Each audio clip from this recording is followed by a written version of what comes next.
Hey guys, welcome to the Liberal Hive Mind, a channel solely focused on exposing the abundant hypocrisy of the left. Well, I've said it before and I'll say it again because it's happening again. This changes everything. At this point, I think Democrats are adopting the strategy of just stopping the bleeding. They're giving up in certain places, they're giving up honestly on winning the House. They're looking at a few select races where they think they stand a chance. For instance, the state of Arizona, they've given up on Katie Hobbs. Well, to be honest, it seems like Katie Hobbs has given up on Katie Hobbs. But they've given up on the Katie Hobbs-Carrie Lake race, and they still think that they stand a chance with Mark Kelly against Blake Masters. They're focusing on these very select few races to try to salvage what's left. Well, even that seems to be going quite poorly for the Democrats, as Democrats just received some very, very bad news in the Arizona Senate race between Mark Kelly and Blake Masters, which, to be quite honest with you, might have just sealed the deal for the Republican candidate. Let me show you guys exactly what I mean by that as the doomsday scenario for Democrats continues to get even worse. We've got some stuff to get into, friends, so let's roll the tape. Alright folks, take a look at this from the Hill. Arizona's Libertarian Senate candidate dropping out of the race and endorsing Blake Masters. Libertarian Mark Victor dropped out of Arizona's closely watched Senate race on Monday, encouraging voters to cast their ballots for Republican Blake Masters in his challenge to Senator Mark Kelly. Polls had shown Victor garnering support in the low single digits, but his small block of voters could provide a critical boost to Masters, as surveys show Republicans only trailing Kelly by a few percentage points. Don't vote for Mark Victor for Senate, vote Blake Masters, Victor said on Tuesday. Blake's in a very tight race here with Mark Kelly, and I want to see him win. Victor met virtually with Masters prior to dropping out of the race and posted a video of their roughly 20-minute conversation. Well, I ticked through many issues. We talked about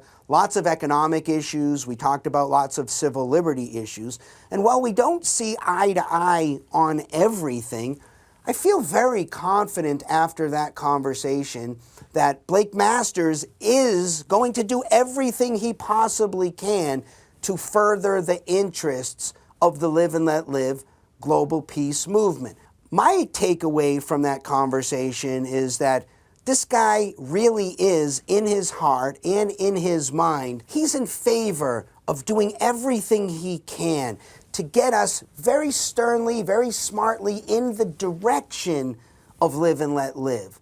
And that seems like a good trade-off to me. For me to step down with my campaign and urge people not to vote for me, not to vote for Mark Kelly, but to vote for Blake Masters, because given where we are right now, and given our options right now, Blake Masters is the best choice for United States Senate. Now, the implication of this, obviously, as you know, is huge. As we covered just the other day, which the Hill mentions as well, the nonpartisan Cook Political Report last week shifted its ratings from lean Democrat to toss-up after private polling showed Kelly's lead narrowing. A poll from the left-leaning Data for Progress released last Wednesday showed the candidates tied at 47% each, while other recent surveys have recorded a small gap within the margin of error. We've been covering all of the Arizona polling data for months at this point, and one point that I've made repeatedly is that most likely the closer we get to election day, or on election day itself, third-party candidates are likely to underperform. We've seen polls showing the Libertarian candidate in the Arizona Senate race garnering anywhere from 3 to 5%, and we were expecting that likely in the end he'd get anywhere from 1 to 2%, and a lot of those votes would migrate to Blake Masters. Essentially, the conclusion was that Blake Masters' support by virtue was being underestimated. Well, now in this scenario, with the Libertarian candidate pulling out of the race, and not only pulling out but endorsing Blake Masters, that takes it to a whole other level, because now it's likely that the 3% of voters who are supporting that Libertarian candidate, a hefty majority of them are now going to go vote for Blake Masters on election day. That can possibly give him a +2 to +3% boost instantly. And what does that mean? Well, that means that Blake Masters is either head-to-head or currently ahead of Mark Kelly because of this endorsement. If we take a look at all of the Arizona Senate polling data, we see consistently over and over again that Mark Kelly is leading by 2 points. Well, if Mark Kelly gains 2 to maybe 3 percentage points baseline, he's now either tied with Mark Kelly or ahead 0.5% or even 1%. Then if we factor in that most of these polls are overestimating Democrat support historically over the last couple of elections by anywhere from 1 to 5%, in many cases the average is around 2 to 3%, well then Blake Masters may already be in the lead of Mark Kelly, and he might have just got another boost on top of it from this latest biggest revelation. We have so many factors working in favor of Blake Masters in Arizona. The first factor is that he's on the same ticket with Kari Lake, who we're now seeing leading her opponent, Katie Hobbs, by double digits in a couple polls here, showing Kari Lake leading by 11 points. Well, Blake Masters is the Republican candidate on the same ticket as Kari Lake. That's going to have an impact. Then if we take into account that it's just generally a Republican-favored election environment in terms of the pure enthusiasm and the splits when it comes to undecided and independent voters, let's factor in that the polls are most likely wrong in underestimating Republican support. And now on top of that, let's factor in that the Libertarian candidate, who is pulling 3% of the vote, which is thousands of votes, is now dropping out of the race, and not just dropping out, but dropping out and telling his voters to go vote for Blake Masters. I don't think it's far-fetched at all to say that Republicans are slated to pick up another seat here in the Senate. And of course, there's a lot of copium people saying that Libertarians aren't Republicans. Some of them might vote for the Democrat, which I guess, of course, might happen. I mean, Libertarians in a certain way have some beliefs that are more left-leaning and some beliefs that are more right-leaning. For instance, on social issues, they're very much live or let live, adopting a lot of the liberal stances. When it comes to gay marriage, abortion, legalization of recreational drugs, sure, but at the end of the day, the core value of a libertarian is small government and individual liberty. What makes you think that libertarian voters are more likely to vote for liberals and their dreams of government expansion, especially after a year and a half of lockdowns and all the other nonsense? The chances are the overwhelming majority of libertarian candidates are going to enthusiastically head to the polls and vote for Blake Masters. I think that's pretty much just an undeniable fact. Democrats were probably pretty hopeful that this could be the saving grace, that Mark Kelly would retain that Senate seat in Arizona. I don't think that's the case anymore. In fact, I don't think that's been the case for a while, but there's a couple last-minute factors here that are essentially sealing the deal. And if you thought that the Libertarian candidate dropping out and endorsing Blake Masters was the last of it, well, you would be wrong, because there's also another last-minute surprise that I think is going to further benefit Republicans, and that's the Cheney effect, the Liz Cheney effect. Supposed Republican Liz Cheney announced a $500,000 political ad buy in the state of Arizona, endorsing Katie Hobbs. Yes, disgraced, warmongering, fake Republican Liz Cheney is now actively campaigning for Katie Hobbs in Arizona. Completely disgraceful, considering she's still a sitting Republican congresswoman representing Wyoming, and instead of doing her job, representing the people of her state, she's campaigning for a Democrat in Arizona. But just like we saw when she was losing her Wyoming race, and she went straight to her dad, Dick Cheney, to campaign for her in Wyoming, it's not gonna work, because the warmongering Cheneys are some of the most deeply unpopular political figures in modern American history. I mean, just imagine it. Imagine you're not tuned in to the whole dynamic and whatnot. You're a Democrat and you plan on voting for Katie Hobbs, and then the Cheneys show up on your TV and tell you to vote for Katie Hobbs. Not exactly a good look. Kari Lake is of course having a field day with this one, thanking Liz Cheney for the incredible endorsement, and even claiming that ever since Liz Cheney endorsed her candidate, she's seen record fundraising throughout the election season. Liz Cheney now is officially my biggest fundraiser to date. We've raised